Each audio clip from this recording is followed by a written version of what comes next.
Danes v Pomurskem dnevniku. Tadej Ružič v upravo Medikopa.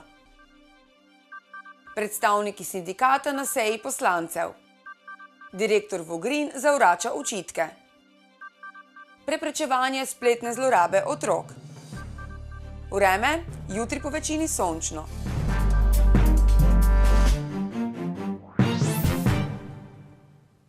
Gledalke in gledalci, lepo pozdravljeni v Pomurskem dnevniku. Nadzorni svet je na današnji seji sprejel odločitev o sporazumni prekinitvi mandata z dosedanjim direktorjem Tadejem Ružičem in imenoval Štefana Cigana za vršilca dolžnosti direktorja Komunale javno podjetje Murska Sobota. Štefan Cigan bo opravljal funkcijo VD direktorja za čas enega leta s pričetkom 1. novembra. Nadzorni svet je ugodil prošnji direktorja Ružiča, da mu zaradi odhoda v upravo družbe Medikop predčasno in sporazumno z 31. oktobrom prekine mandat. Jaz sem namreč dobil v tem obdobju eno ponudbo za drugo delovno mesto in sem to ponudbo sprejel. Tako da jaz po dogovoru z nadzornim svetom za konec oktobra odhajam z Komunale, grem pa v upravo Medikopa. Dobil sem ponudbo in to sem kot takšno sprejel, se pravi, mi smo tudi sprejeli ustrezne sklepe na nadzornem svetu danes. Zadeva je pač prišla dokaj hitro, ampak tako pač je. Ružič, ki je Komunalo vodil od lanskega marca, je podjetje poslovno saniral in ga hkrati pripravil na nove izzive ter tržno razmišljanje. Komunala je danes podjetje s postavljenim poslovnim redom, ki posluje pregledno in transparentno. Hkrati pa neprekinjeno zagotavlja kakovostne komunalne storitve. S poslovanjem v prvih 7 mesecih pa s prihodki mogoče malo manj, ker so nas prvi 3 meseci dokaj zaustavili izvajanje naše dejavnosti, drugače pa z rezultatom in pa s tem, kako se zdaj odvija v drugi polovici leta, pa še kar. Letošnja sezona na soboškem kopališču je bila nekoliko slabša kot lani, so se pa obrestovale nove investicije. Verjetno zaradi kombinacije vremena in pa avgustovskega časa, ko pač ljudje so že večinoma prišli z dopustov in več ni takega interesa za kopališče. Porabili smo skoraj polovico manj vode kot lansko leto in to je seveda tudi z okoljskega vidika zelo, bi rekel, pomemben prispevek, ne samo stroškovnega vidika. Dejanski rezultat poslovanja v 7 mesecih 2016 je pozitiven in sicer v višini 160.705 evrov. Plani za prihodnost pa so? Soboška komunala mora ostati v teh okvirih kot je, se pravi nekje polovico ali pa še nekaj več prihodkov ustvarjati na račun izvajanja gospodarskih javnih služb. Tukaj sedaj ne bi smelo biti več nobenih posebnih težav, ker so vse cene tudi za bodoče sprejete pač v te mere, da pokrivajo nastajajoče stroške. Seveda potrebno je tudi vnaprej paziti na stroške, na trgu pa iskati svoje priložnosti in ustvarjati pač denar za investicije. Za VD direktorja podjetja, v katerem je trenutno zaposlenih 125 ljudi, je nadzorni svet imenoval Štefana Cigana, ki izpolnjuje vse zahtevane pogoje. Cigan bo kot VD direktorja vodenje Komunale prevzel za obdobje enega leta. Predstavniki sindikata delavcev migrantov Slovenije so včeraj spremljali 22. redno sejo poslancev, kjer sta bila na dnevnem redu predlog zakona o spremembah in dopolnitvah zakona o dohodnini in predlog zakona o spremembah in dopolnitvah zakona o davčnem postopku. Poslanci so omenjena zakona sprejeli po nujnem postopku, spremembe pa načelno nimajo nobenega vpliva na večino davčnih rezidentov Slovenije, ki delajo v Avstriji. Bo pa ta sprememba imela vpliv na davčne rezidente Slovenije in hkrati Avstrije.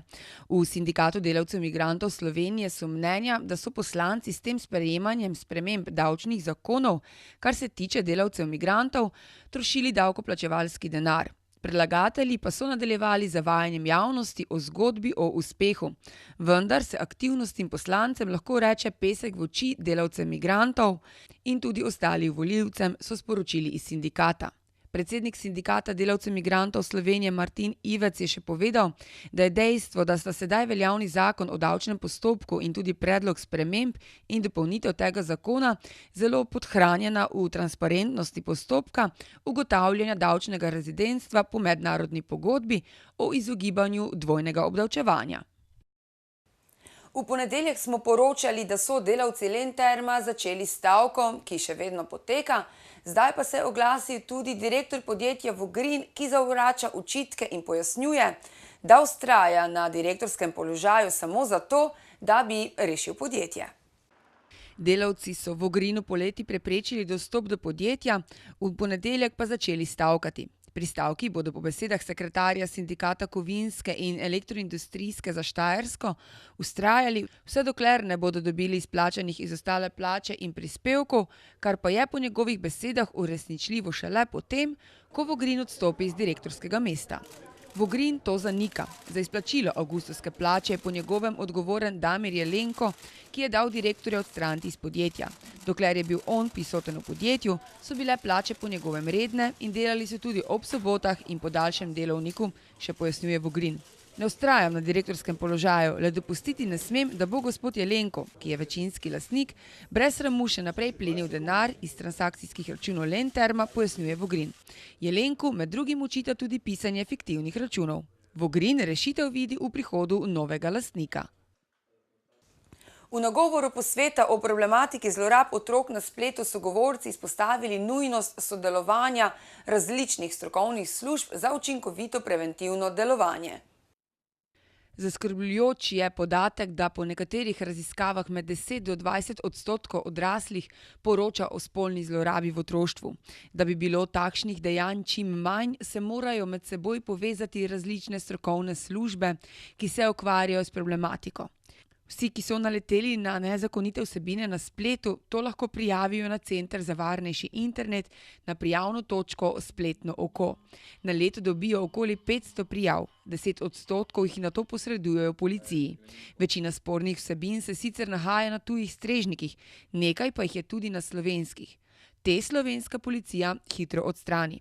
Osebam, ki internet uporabljajo za izvrševanje kaznivih dejanj, tehnologija nudi vsaj navidezno anonimnost, možnost spreminjanja identitete in prikrivanja dokazov, kar so po oceni kriminalistov ugodni pogoji za kibernetski kriminal. Hiter napredek tehnologije, lahka dostopnost in dinamičnost spleta tako predstavljajo velike izzive za družbo. V drugem letošnjem četrtletju se je na vsaj eno zasebno potovanje odpravilo nekoliko več kot 500 000 prebivalcev Slovenije, starih 15 ali več let. Vsi skupaj pa so se odpravili na okoli 941 000 zasebnih potovanj, večinoma v tujino. Vsaj enega zasebnega potovanja se je udeležilo okoli 517 000 ali 29% prebivalcev Slovenije, starih 15 ali več let, kar je za 3 odstotne točke manj kot v drugem četrtletju lani. Vsi skupaj, ki so zasebno potovali, so se odpravili na okoli 941 000 zasebnih potovanj. To je 9% manj kot v istem obdobju prejšnjega leta. Cilj za največ zasebnih potovanj je bil obisk morske obale, in sicer za 46% vseh potovanj. Obisk mesta je bil cilj za 40%, obisk podeželja za 30%, obisk zdravilišča za 9%, obisk gora pa za 7% vseh zasebnih potovanj. V drugem četrtletju se na niti eno zasebno potovanje ni odpravilo 71% prebivalcev Slovenije, starih 15 ali več let. 36% teh prebivalcev ni potovalo zaradi pomanjkanja prostega časa, 28% zaradi pomanjkanja finančnih sredstev, 15% iz zdravstvenih razlogov, 12% prebivalcev pa ni čutilo potrebe po potovanju, 9% pa jih ni potovalo iz drugih razlogov. Spletni medij sobotainfo.com poroča, da v Prekmurju raste rastlina, s katero se lahko najceneje ogrevamo. Če vas zanima, o kateri rastlini je govora, obiščite sobotainfo.com. Mi pa si poglejmo še kratke novice.